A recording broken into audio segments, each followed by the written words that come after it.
we've got this this problem is from the review that I sent out on the practice exams part 4 email yesterday, and this one is basically wanting us to do a high-low problem to calculate the maintenance costs on something. So part 1 says use the high-low method. The unit variable cost is calculated to be. So we need to find the high and the low. And so 390 is our low and 680 is our high. So we'll take the 680, and that is associated with a 5360 cost. And then we'll take the low of 390, and that is associated with a 3380 cost. And we need to find the difference between those two. So that will be 290 is the difference there. And this one should be 1980, I believe. 5360 minus 3380 equals, yes, 1980. And so we simply take the change in cost, 1980, and divide it by the change in hours, 290.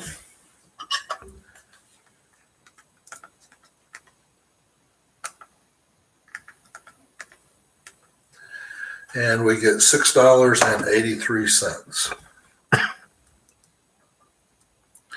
That is our variable cost, and this is part 1, what they ask us for part 1 here.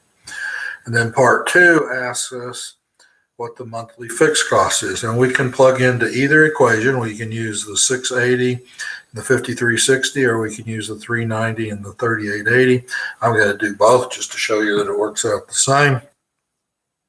So if we take the 5360 and subtract 680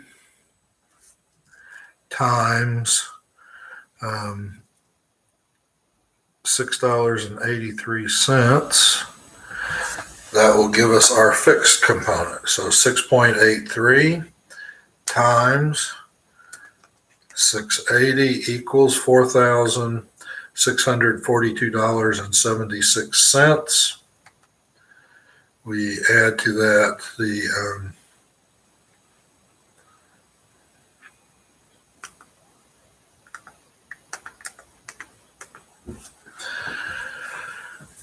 and I get $7.17 and 24 cents. Now we can do it at the other number, the 3380 minus 390 times 683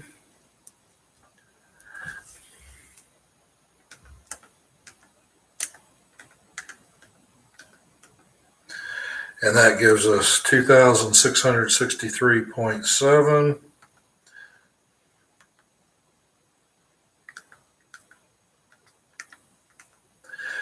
And gives us 716.30. So there's a little bit of a rounding error there. That's because I didn't clear the calculator on this one when I did the 683. I just left it, so I'm sure there were some extra decimal points there. But you get the same basic answer for the problem. And then I'm going to go ahead and use this one since I rounded. And so number 3 says using the high-low method, estimated cost for 450 hours would be $716.30 plus 450 times 683.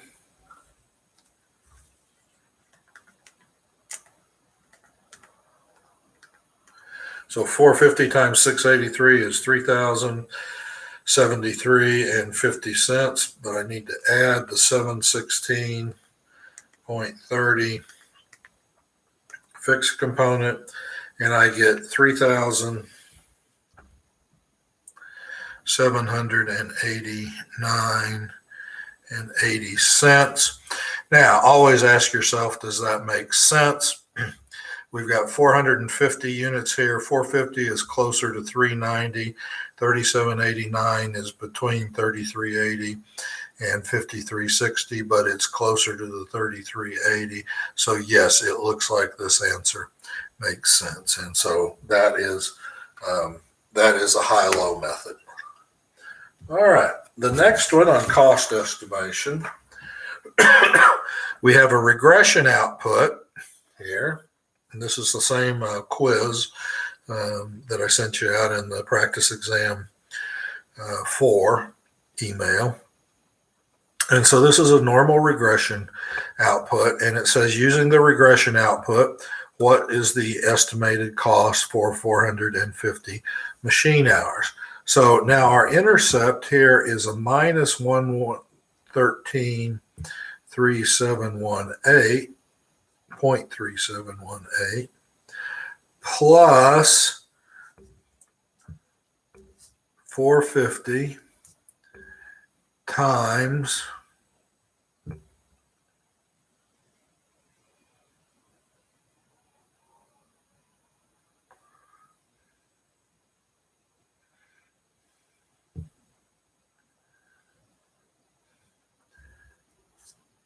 0.147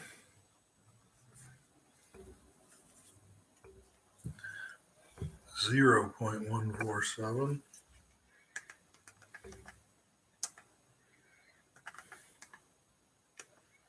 and that gives us 66.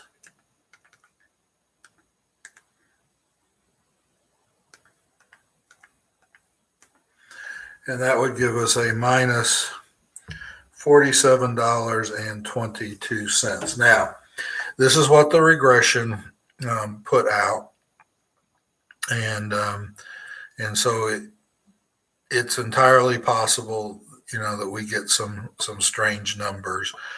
But then down here on the bonus, what percentage of change is explained by the regression model? You look at the R squared, and so it will be 99.64%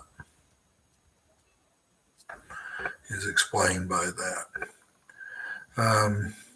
All right, so this one's a little bit funky because we end up with a negative number, but that's how you do it. You simply take the intercept as the y, or the fixed component, and the variable cost here, and so that's what we end up with. All right.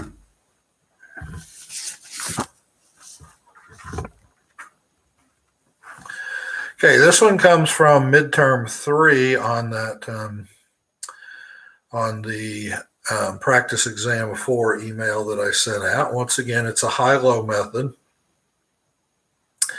And so now you'll notice that the order is a little bit different. We've got the bars produced here and the cost over here. On the last one, we had the cost in the first column and then the independent variable in the second column. Okay, so we need the high and the low. And so high is 1583, 1600. So that's the high on that. And then we need the low, 1487, 1400. And that looks like the low is 1400 on that. So we've got 1600 is associated with a cost of 4,369, and 1400 is associated with a cost of 4,000.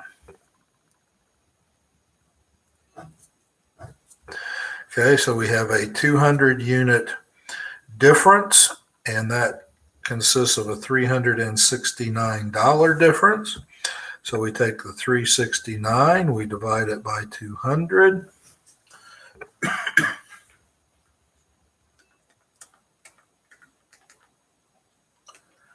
And we get $1.85.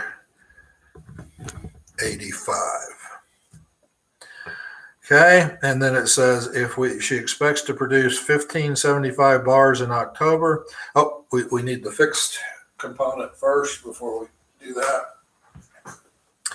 So we plug the $1.85 back in here, 4,000 minus 1,400 times $1.85.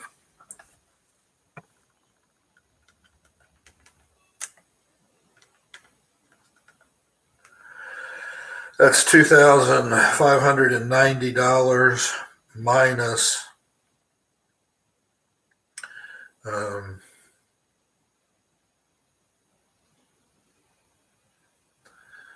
let's see, so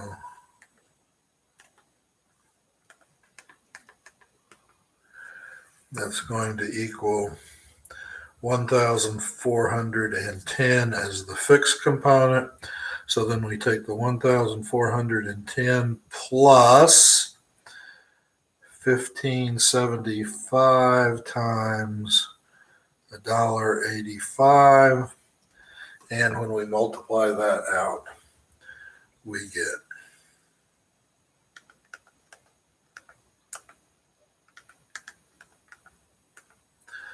$2,913.75 plus the fixed 1,410, and we get 4,323.75. Once again, you want to ask yourself, does this make sense? Well, the 1,575 is a lot closer to 1,600. We see that's just below the cost for 1,600, and it's above the cost for the 1,400. So yes, it appears to make sense. So there's another high-low for you.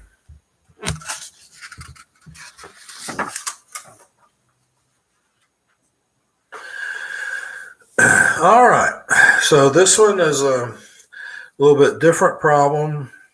This is going to be a CVP, a break-even, that sort of thing. It says Rum Company has developed a new product that will be marketed for the first time during the next fiscal year. Although Rum's marketing department estimates that 35,000 units could be sold at $36 per unit, Rum's management has allocated only enough manufacturing capacity to produce a maximum of 25,000 units of the new product annually.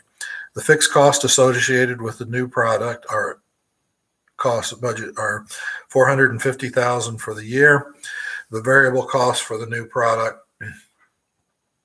are $16 per unit. How many units of the new product must Rum sell during the next fiscal year in order to break even on the product? Well, our fixed costs are going to be $450,000. Our contribution margin, remember, that's the sales price of 36 minus the variable cost of 16. So that gives us 20. So 450,000 divided by 20 equals 22,500. Ooh, that's a little bit close to what we've allocated in capacity, right? What profit would Rum earn on the new product if all the manufacturing capacity allocated by management is used and the product is sold for $36 a unit? Well, we're told that it's 2,500 units, so that would be 2,500. That's the 25,000 minus the 2,250 break even times the contribution margin that we just figured at 20. And so that would be $50,000 on that. Okay, and then 3, it says the marketing department would like more manufacturing capacity to be devoted to the new product.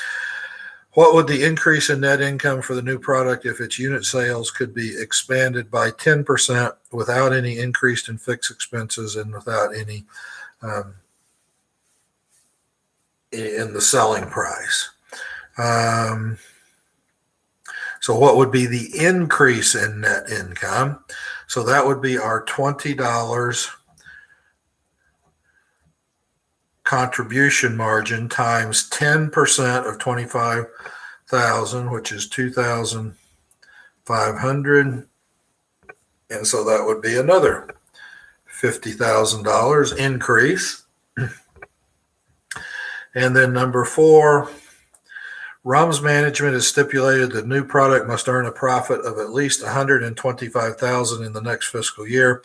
What unit selling price would achieve this target if all the manufacturing capacity allocated by management is used and all the output can be sold at that selling price? Okay, so this one we're going to have to back into. And so what you're going to do is you're going to take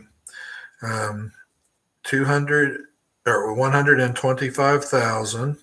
That's your target profit, plus 450,000. That's your fixed costs, and you're going to divide that by your total sales, which is going to be 25,000 units. Okay, so that's 575,000 divided by the 25,000 units you're going to sell, and that's going to mean a contribution margin of $23.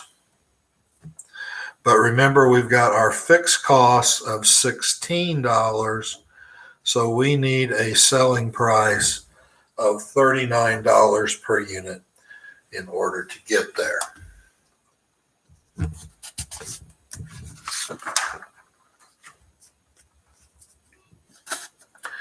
Okay, this is a budgeting problem. Now this comes off of the I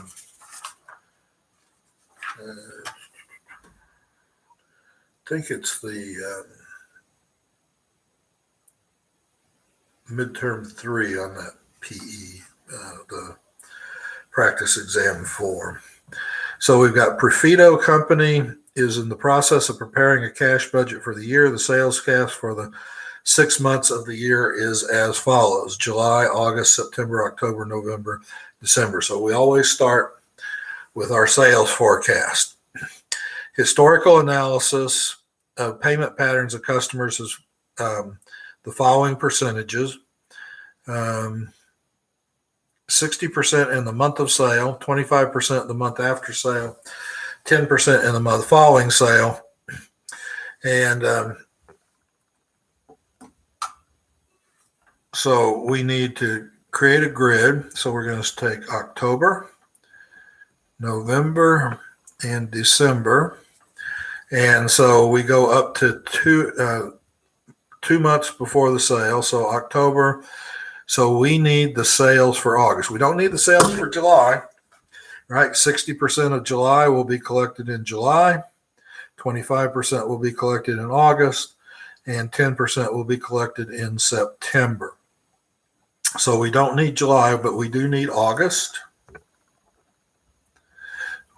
We need September.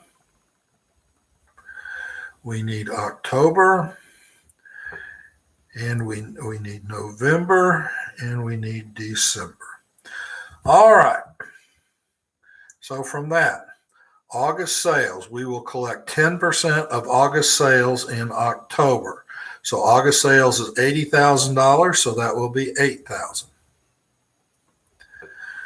And then September sales, we will collect 10% of September sales in November, so that's $90,000 sales. So that will be $9,000 there, but we will also collect 25% in October. And so 25% of 90,000 is 22,500. Okay. Then in October, we get 60% in the month of sale. So 60% of 120,000 is 72,000. Then we get 25%, so that will be 30,000 in November. And then we get 10%, and that will be 12,000 in December. Okay, now we're done with the October.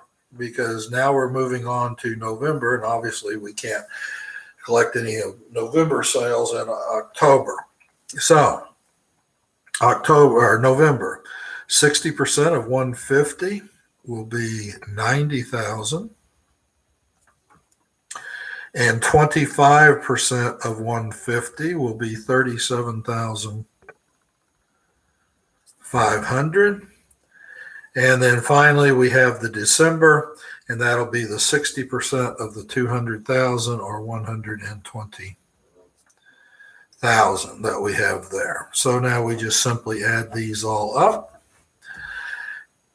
8,000 plus 22,500 is 30,500. So 102,500 for October collections. 9 and 30 is 39,000. So it will be 129,000 in November collections. And then December will be 12 plus 120 is 132, 169,500. So that is our cash collections for October, November, and December. All right. Last problem on this set.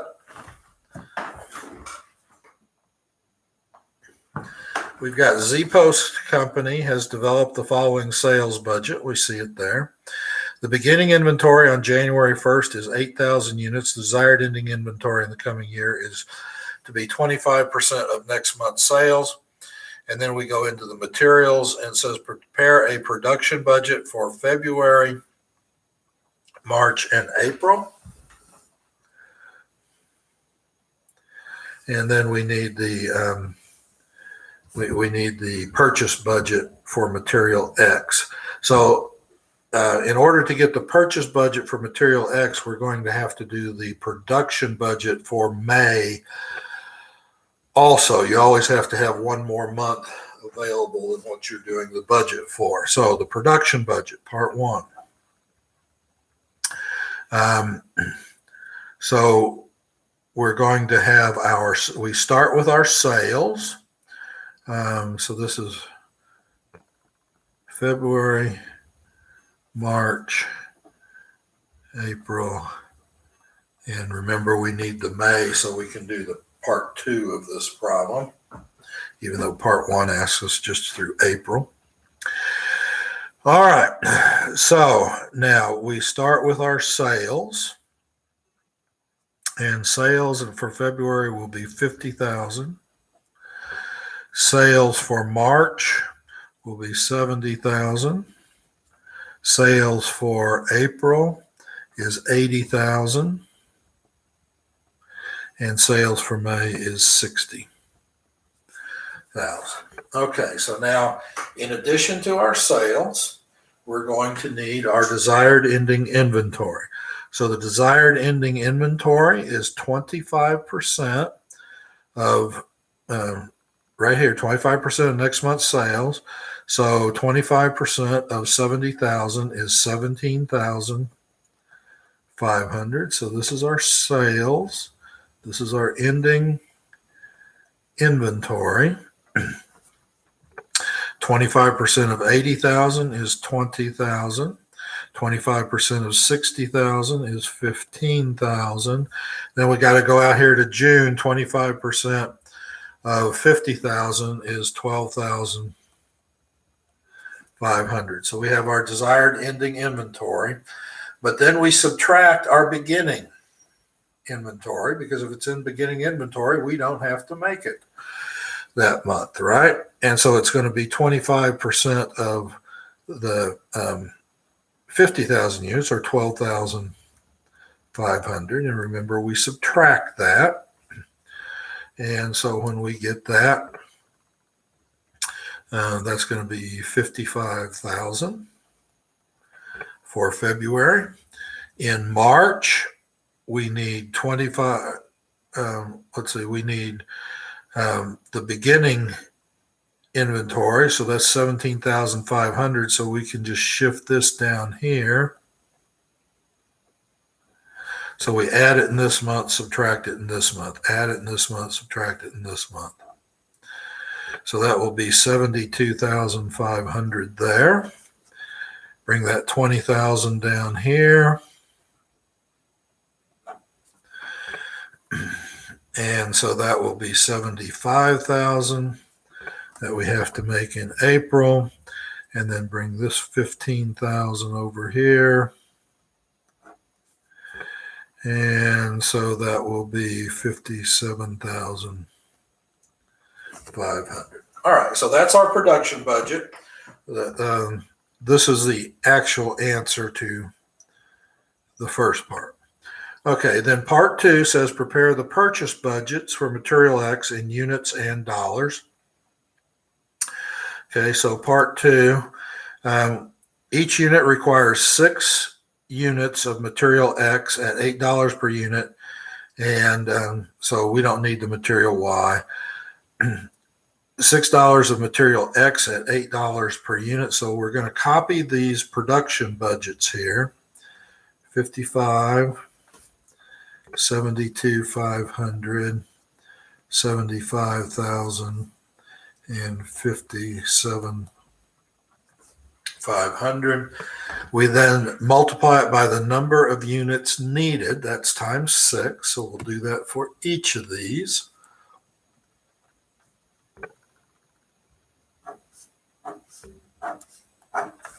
And I'm going to pull out the calculator for that one.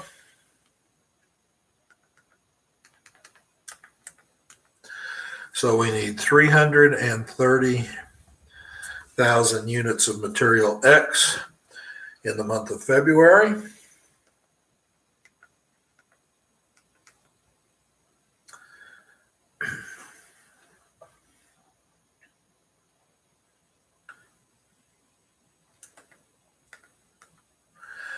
We need 435,000 there.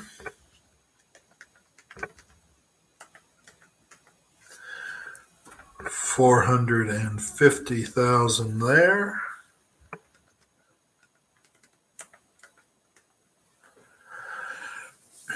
And 345,000 there. Now we have to do the same thing on the inventory.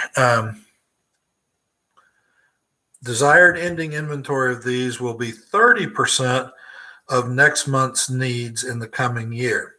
Okay, so now we need 30% of this. So this is our the amount we will use.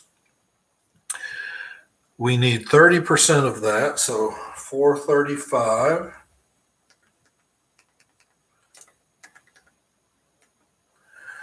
And that gives us 130,500. This is our ending inventory. So we need 30% of that.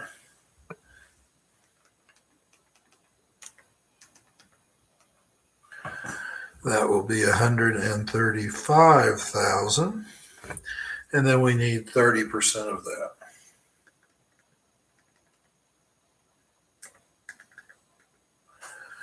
And that will be 103,500. And that's why we need the extra month, so that we can get the 3 months that are necessary there. Then we subtract off, just like we did up here, the beginning inventory. So that'll be 30% of that. So 330,000. And that's going to be 99,000. And then we just move these down here like this. So that'll be 130,500. So we add it in this month, subtract it in this month, add it in this month, subtract it in this month.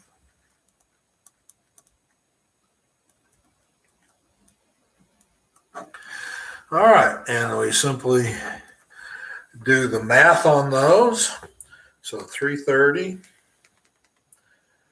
plus 130,500 minus 99 equals 361,500. 500 there. Okay, so that's our total. This is our units that we need to purchase. Do this for the other two. 435.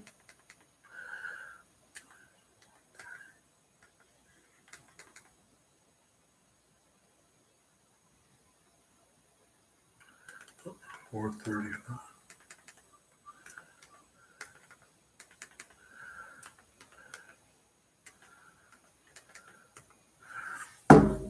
And this will be 439,500 units that need to be purchased. And for the month of April,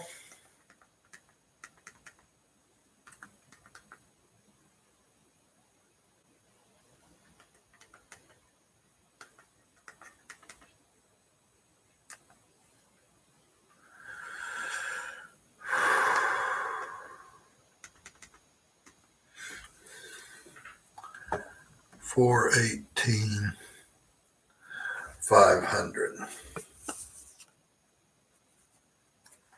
All right, so that's our units that we need. So that's part of it, units, and then we need dollars. And we find out that material at $8 per unit. So we simply multiply each of these times 8. So 361,500 times 8. And so that's 2,892,000, and that will be in dollars.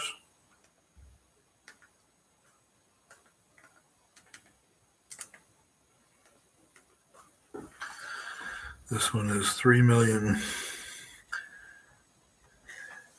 And finally,